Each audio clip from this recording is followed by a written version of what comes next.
Good evening, everyone, and welcome. We met in exec session already, and we have done the flag salute, so I will read the statement of public notice.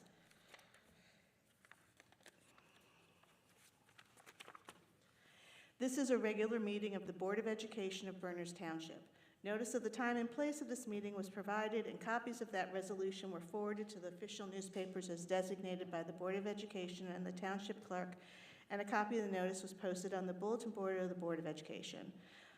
For those members of the public who can't attend our meeting in person, there is a live stream link posted on the district website. We very much welcome input from the public. There are 2 times during regular meetings that the public is invited to speak. One time is early in the meeting before the board votes, when you may speak about any item that's listed on tonight's agenda. Towards the end of the meeting, there's another public forum to address any matter of public concern related to the schools. When you approach the microphone, please state your name and address. Each statement made by a participant shall be limited to 3 minutes duration. No participant may speak more than once during a given public comment session. The first public comment session will be limited to 30 minutes and the second will be unlimited. In order to run efficient meetings and to allow maximum opportunity for members of the public to speak, the board reserves the right to set a different time limit for individual comments and the overall time limit for the public comments portion of the agenda. All statements shall be directed to the presiding officer. No participant may address or question board members individually. Please understand that the public comment portions of our agendas are not structured as question and answer sessions, but are offered as opportunities to share your thoughts with the board and the board administration.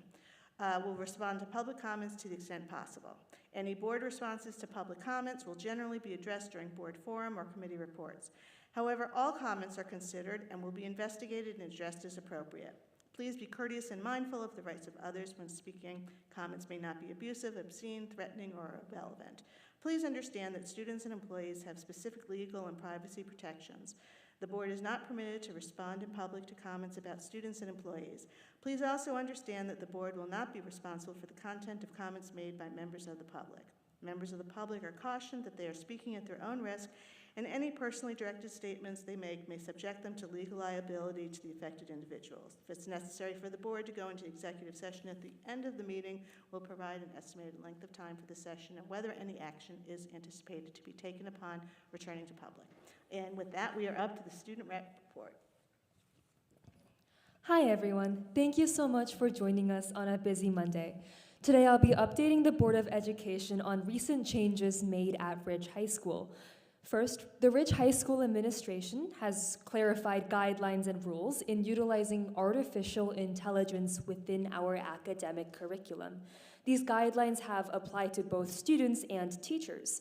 Our technology department have blocked AI websites that are not authorized by Ridge High School, such as ChatGPT and DeepSeek. Currently, the following AIs approved are Gemini, Brisk AI, and Notebook LM AI. Students and teachers alike have recognized that AI can be a tool for academic growth rather than a substitute for hard work. To take an example, these approved AIs have been implemented in English classes. In my AP Lit class, for instance, AI has been used to compile student notes, which assists students in forming connections and synthesizing analysis. It has also been used across math curriculums to create practice problems and ensure better support for students. Our Ridge faculty has suggested that with more time given to teachers, we'll be able to completely adapt our curriculum to avoid the overuse of AI by both students as well as teachers, and really maximize its benefit. For the time being, the partial implementation of these AI guidelines has increased efficiency and prevented overuse for both students and faculty alike. Furthermore, the Ridge High School administration has also recently brought back Google Chats after a temporary ban due to student misconduct. The student body, as well as clubs who use Google Chats, are incredibly grateful for the app, which allows fast communication. It has been a period of reflection for students to be more prudent with what we put on our Google Chats and carry ourselves every day, especially in regards to cyberbullying. Further, within student government, we have some exciting updates. We just completed our marking period 1 round of impact reports, where we update our achievements, ventures, and goals to the student body. This has increased transparency for the student body in how much we fundraise and what type of policies we openly support. I also want to give a special mention to the school-wide student government's vice president and secretary for completing our Marking Period 1 Ridge reports, where students can voice their concerns, student questions, and comments directly to us. And this Ridge Reports serves as this microcosm of democratic representation. We've gotten a lot of comments, especially regarding stricter consequences for academic violations to academic integrity, improved facilities, as well as certain improvements or amendments that can be made to our food services. We'll be bringing that up with Mr. Fackelman and Mr. Roberts. And one last update within student government. We are planning for our first school-wide meeting with the Board of Education on December 22nd. We brainstormed what policies, suggestions, and comments to bring up to the Board of Education, and some members even went as far to research all of their past policies. So we are currently working on a script of ideas to bring to all of you. That will be all the updates for today. Thank you for listening. Thank you. Does anybody have any questions? Okay. I just wanted to say a thank you and a congratulations to Smriti Mohan and Keith Molinari and Adam Leptwitz for the Board of Ed election for the new school year, and to thank Mr. Chaudhry for running it. Not everybody knows that this is actually a volunteer position, so for anybody to run in an election, let alone serve, is greatly appreciated. I'd also like to say this was a big weekend, this past weekend here at Ridge. I know many were here to see the fall play, and I'm always amazed. We seem to have a meeting the weekend right after a show, and I'm amazed at how fast it's whipped back into looking like just a stage for us to sit here without, the floor being painted and all the scenery. It's really quite amazing.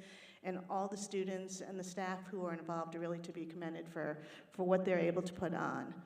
And with that, we are now up to superintendent report, and there are 3 items, and I don't know if you would like to say anything about them before we... Sure. So we went over the annual code of conduct and the school safety data report for reporting period 2 in the wellness committee, but we want to make sure that we adopt that as a board motion as well. We have our annual 2024-25 anti-bullying Bill of Rights self-assessment. The schools have to do a self-assessment at each building, and it has to have board approval to be submitted to the state. And this month's HIB report. Those are our 3 items. Okay. Any questions from anyone? May I get a motion? Smriti and Dave, and a roll call. Ms. White? Yes. Dr. McCune? Yes. Mr. Molinari? Yes. Mr. Amin? Yes. Ms. Mohan? Yes. Ms. Corrado? Yes. Mr. Shaw? Yes. Mr. Talbot? Yes. And Mr. Omalanik? Yes. We're now up to public comment on agenda items. If anybody has anything, please come down to the mic, state your name and address. Okay, seems like we don't have anyone, so I will close public comment, and that brings us to the approval of minutes. Can I get a motion? Robin and Keith, and a roll call. Ms. White? Yes. Dr. McCune? Yes. Mr. Molinari? Yes. Mr. Amin? Yes. Ms. Mohan? Yes. Ms. Corrado? Yes. Mr. Shaw? Yes. Mr. Talbot? Yes. And Mr. Omalanik? Yes. Okay, we're up to finance. There is a report. Yeah, there's a report, and just as far as motion to vote on, I just want to mention 7, 8, and 9. They're withdrawing funds to pay for the varsity field, the roof, and the track. And then as far as the report I have to report out on is October 24th. There was also one last week, but it's not out yet, so I'll read that next time. First item, the committee continues to review health care claims monthly. September came in better, and rebates came in better than last year, partially reversing the trend from the prior 2 months. Next, the NJASBO completed analysis of Chapter 44's effect on health benefits, which was presented to several state senators and reviewed by our committee. It was not surprising, as we are aware of the major issues, and we're hopeful that the senators reviewing it will take action in the near future to improve it. The annual audit is also going on. It's begun. There's no updates for right now. The next item we already voted on is the varsity field, so I'll skip that one. Number 6, the 5-year capital plan totals approximately $36 million. The district anticipates receiving ROD grants and debt service aid with up to 40% of eligible project costs, potentially reimbursed by the state for several of these projects. The committee also met with Brian Morris from Phoenix Advisors to review long-term debt options as current debt obligations are paid off. The discussion will continue to ensure the district remains proactive and transparent with the community. Next item, the committee discussed the additional payment option for parents. The new one-pay system is being implemented. Families may pay a $12 or $26 annual fee, eliminating the prior 5% transaction fee. The district will continue evaluating options for 26-27. Next item, the committee received an update on the recently installed new phone system. The new system offers improved reliability and enhanced features, including e-fax. Costs were in line with expectations. Next, the district has transitioned to the CSI system, and the implementation was discussed with the committee. This is the new accounting and payroll system. For accounting, it's fully operational and performing well. For payroll, it's functioning effectively with continued web-based benefits and integration, and the HR model is in progress. And the last item, the committee discussed the BA's merit goals, which were related to the district install program and naming rights sponsorship of the fields. And that's it. Okay, does anyone have any questions for Dave? Okay, can I get a motion? Keith and Smirthy, and a roll call. Ms. White? Yes. Dr. McCune? Yes. Mr. Molinari? Yes. Mr. Amin? Yes. Ms. Mohan? Yes. Ms. Corrado? Yes. Mr. Shaw? Yes. Mr. Talbot? Yes. And Mr. Omalanik? Yes. Okay. We're up to personnel. There's no report, right, this time? Okay, so there are 27 items. May I get a motion? Brett and Janice, and a roll call. Ms. White? Yes. Dr. McCune? Yes. Mr. Molinari? Yes. Mr. Amin? Yes. Ms. Mohan? Yes. Ms. Corrado? Yes. Mr. Shaw? Yes. Mr. Talbot? Yes. And Mr. Omalanik? Yes. We're up to policy. There are 3 items, and there is a report. Do you want to do the report first? We met on November 13th, and a few things with our 751010, the use of facilities. We talked about it is for rentals and outside groups. It's not a BTSD sponsored activities. So we are drafted 7511 as a local policy related to lighting and sound at fields during a BTSD sponsored activity. Please check it out and offer feedback. We are not going to do a first reading until all the board members have had a chance to check it out. The policy has general guidelines, not absolute rules, as there are many different scenarios. We want to make sure our students are not completely restricted. It's not an official policy, but 7511 is the new draft. We're asking the board members to give us feedback before we get into much more detail. For the personal property damage and loss, we talked about last meeting as well. We did learn that districts serving populations of students with behavior issues do accommodate requests for reimbursement, so we prepared a first reading policy and regulations for this need. The random drug testing program, the committee discussed the current program with Ms. Zabrara, Ms. Hudak, and Dr. Lazovic. We made minor adjustments to the screen procedures, which were discussed to generate small savings. For service dog in training, Mr. Marcayan explained that the BOE policies have no provision for allowing a school to host a dog for the purpose of training it. So, we are still in the process of writing some more specifics, and we hope to have a lot more out in the very near future. And that's pretty much it for the policy meeting. Okay. Any questions, or can we get a motion? Dave, Keith, and a roll call. Ms. White? Yes. Dr. McCune? Yes. Mr. Molinari? Yes. Mr. Amin? Yes. Ms. Mohan? Yes. Ms. Corrado? Yes. Mr. Shaw? Yes. Mr. Talbot? Yes. And Mr. O'Malonic? Yes. Okay, we're up to curriculum. Ms. Fox, are you sharing the minutes? Yes, I am. Okay. We met on November 14th, and there were no board items on the agenda for a vote. We discussed the recent Professional Development Day, November 12th, Ignite the Spark, a professional development day around the topic of artificial intelligence. Sessions included, there were sessions on time management, instructional applications, assessments, executive functioning, and encouraging reflective learning. The survey and anecdotal feedback so far indicate that the sessions were well received. Oops, hold on. Staff expressed appreciation that sessions on the topics allowed them to explore and reflect on how AI will change their educational practice. The administrative team recognizes the challenges inherent in scheduling in-service days for such a large district and are considering various options for scheduling professional development for the rest of this year and next year. The next subject was an information literacy pilot.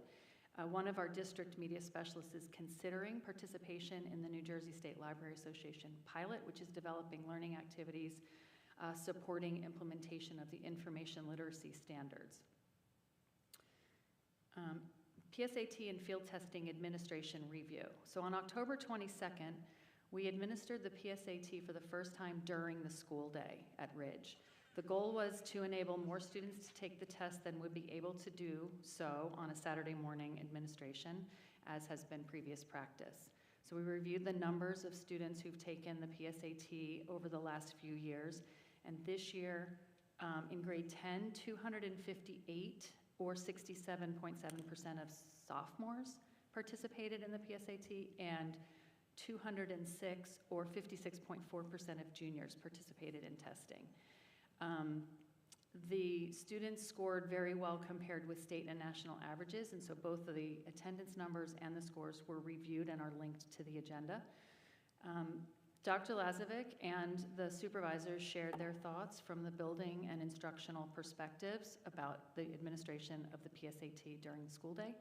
All agreed that the additional burden that has resulted from the state-mandated field testing on the new state assessment scheduled as well along with the PSAT, both in October, had a significant impact on school schedules, curriculum implementation, and instructional time. These factors will be taken into account as we consider whether or not to continue with administering the PSAT during the school day next year. We talked about tutor.com, and I gave an update on our use of this resource, which expanded this year to students in all grades 6 through 12. We went over the October usage report that is provided from tutor.com, and we have seen a significant increase in the number of students using the service compared with last year. In October, there were 220 students who signed on and worked with a tutor. Most students are asking for help in math, but certainly other subjects, science and English, are popular requests. We will continue to monitor and report on this usage for the rest of the year. The universal screener, we gave an update on that. At the beginning of this school year, the State Department of Education is requiring districts to administer reading screenings for students in grades kindergarten through grade 3. These screenings provide brief snapshots of student literacy, and the teachers consider these scores along with our other district assessments to determine next steps for instruction. All the first screenings in the fall were completed, and the results were reported to the state. Today, actually, an informational letter was sent to families explaining to them how they could access their child's scores, and an interpretation guide. We will be offering a parent information session on December 3rd, and there's a flyer linked in today's letter as well as to these minutes here where parents can ask questions about universal screening in the process. The last subject was middle school scheduling.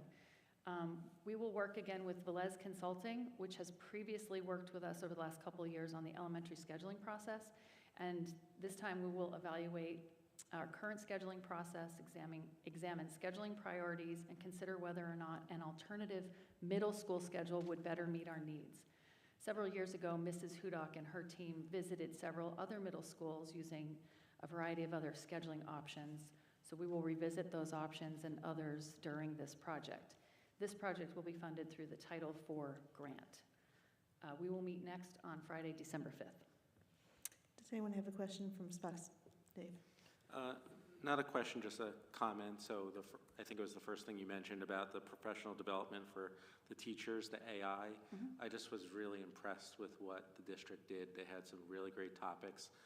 All the supervisors went through it with us and what they're teaching, and I think it's going to be really beneficial for our teachers. I think we're ahead of the curve right now, so I'm just very happy with where we are with that. Thank you.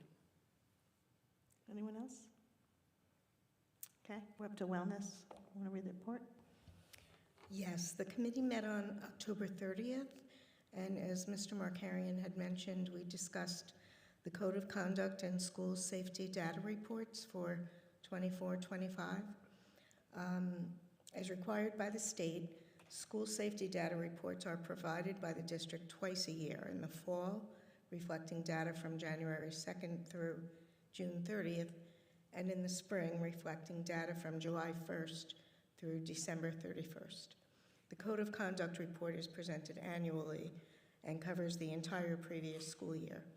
That report includes information regarding incidents involving violence, vandalism, suspicion-based substances, weapons, confirmed HIB reports, and HIB trainings and programs conducted throughout the district. The report is linked in the meeting minutes. Elementary principals reported on the programs and procedures in place at each of their schools. They noted that meeting on a regular basis with lunch aides to review school policies and code of conduct has helped to reinforce appropriate behavior during lunch and recess time, and this has ensured more accurate reporting of discipline incidents during that time frame. One building principal noted that having a second part-time guidance counselor has been extremely helpful in addressing student behaviors as they occur and before they escalate. Another principal said that involving the entire school community, meeting with individual classes, including parents in the process, and working with administrators at William Annan School so that 5th grade students understand middle school expectations has strengthened student code of conduct compliance. A third principal shared that providing more interactive character education lessons and involving parents in the development of behavior plans as needed has been helpful. In that school, special area teachers have begun visiting classrooms during morning routines to establish positive relationships with students who may need some behavioral support and another adult they can turn to during the school day. At the middle school level, students are in the 3rd year of a new character education program. Last year, counselors and administrators used the Panorama dashboard for comprehensive student information to inform their approaches to addressing student behavior. With regard to code of conduct and HIB violations, information is being collected throughout the building from classrooms, lunchroom, and recess spaces, gym, and hallways, so the data is more inclusive than in previous years. But many indicators show improvement over the 2023-24 data. Based on the training teachers received from Joy Roots, all responses to discipline incidents now include a restorative component. At the high school, the data regarding school safety and code of conduct is similar to that of the previous year. However, administrators expressed some concern about the numbers of students still arriving late to school. Data showed an increase in the number of vaping incidents, which prompted some committee discussion regarding board policy. However, administrators believe that the current policy adequately addresses occurrences. The committee visited Oak Street School to meet with 5th grade student government representatives. Among their goals for this school year, students listed improving recess options by providing a better variety of sports equipment, continuing their work with food drives for local food banks, developing a kindness initiative, and trying to plan additional fundraisers to help the Oak Street school community. Representatives shared the wide variety of in-school and extracurricular events and activities that happen at Oak Street. Family pizza night at the start of the school year, the school book fair, the Halloween parade and trunk or treat, the sweetheart dance, the school's color run, intramurals and basketball, and the school play. Students also enjoy when parents come to visit the classroom and share activities. The student reps are looking forward to the 5th grade celebration at the end of the school year and are excited to become middle schoolers and to meet students from the other 3 elementary schools. A majority of the students gave a thumbs up to the changes in the school cafeteria offerings.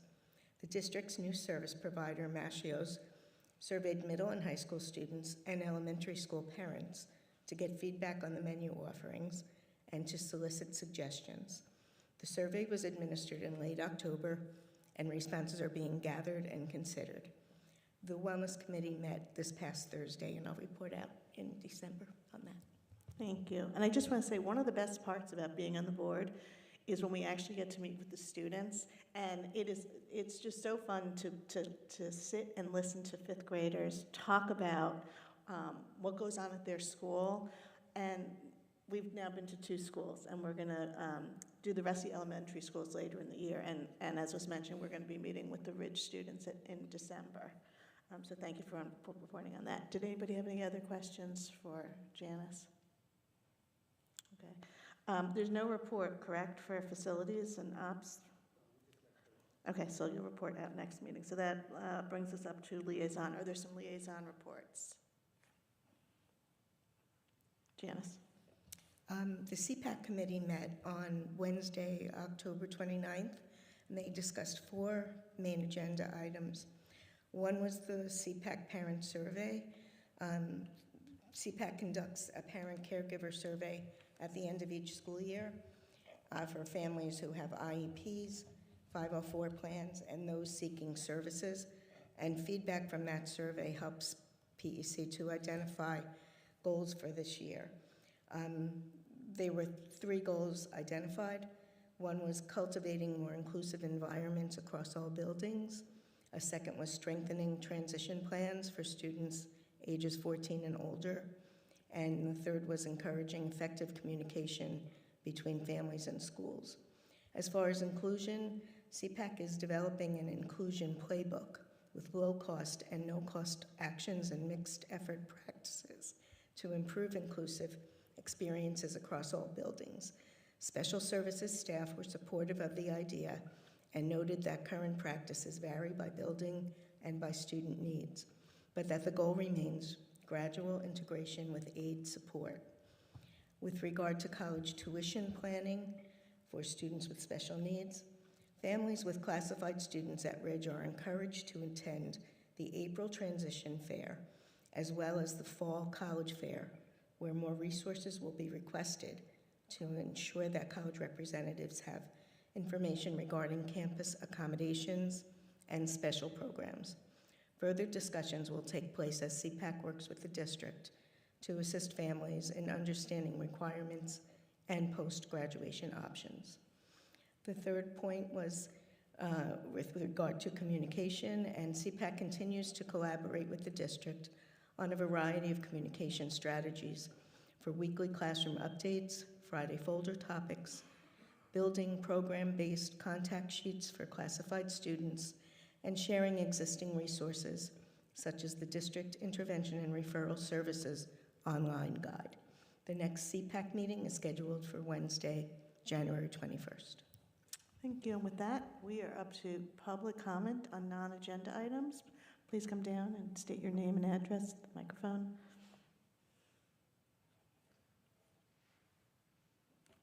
Hi, my name is Ray Lecklider. I live at 79 Peachtree Road.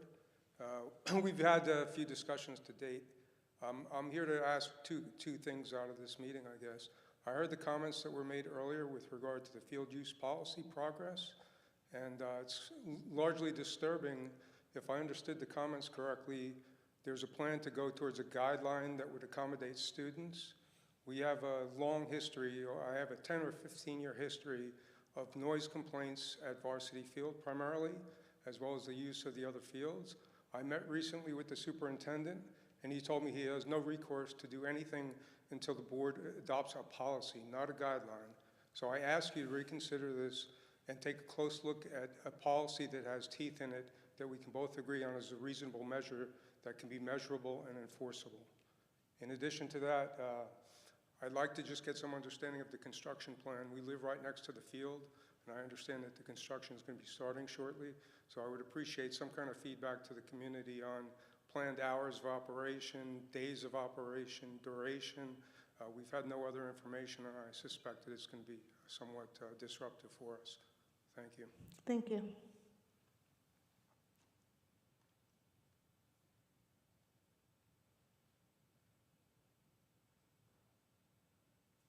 Are there any other public comments?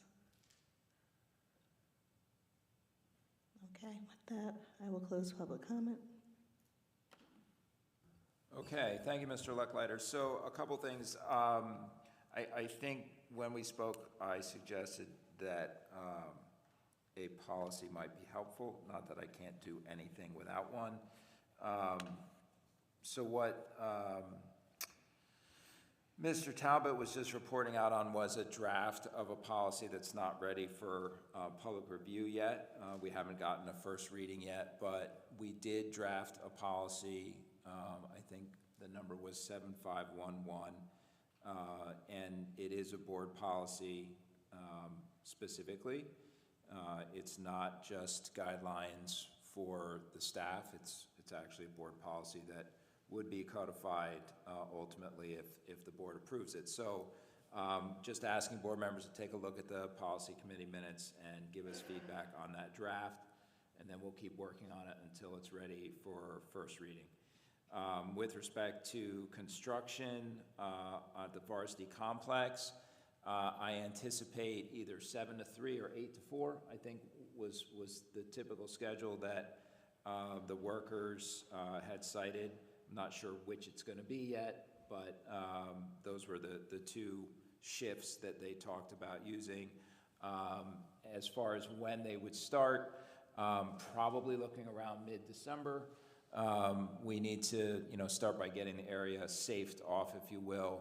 I did mention in the SOS Express to try to get people to recognize and see that we are going to be closing that area to all human being use, except for those folks that are actually working on the project. We don't want, residents walking through the area, students walking through the area, any staff walking through the area. It really just needs to be the folks that are supposed to be there working on the project. So I would envision signage. I know we talked about that today, and laminated signs have already been apparently produced and will probably be put on site over the next week or so. And then when the contractors get started, fencing will go up, caution tape will go throughout the wood line between Lee Field and Varsity Complex. We'll have to take over the parking lot for Varsity Complex. So I've talked to the administration here at Ridge about letting the kids know that they won't be able to park there. I know a lot of the juniors use Colliers, so that might push more of them in that direction. We will need to maintain access to the town's building there. I think it's a senior center building that they have that goes through that parking lot to access that, so we made plans for that. But that's where we're at. Thanks. Okay. Does anybody have anything for board forum? Just real quick, just want to say congratulations to all the students and staff involved in the Peter Pan. It was really great, from the crew to the sets to the acting. It was really tremendous. So good job, guys. Anyone else? Okay, I'd like to wish you all a very happy Thanksgiving with your families, and we will see you in December. Motion to adjourn. Dave and Robin.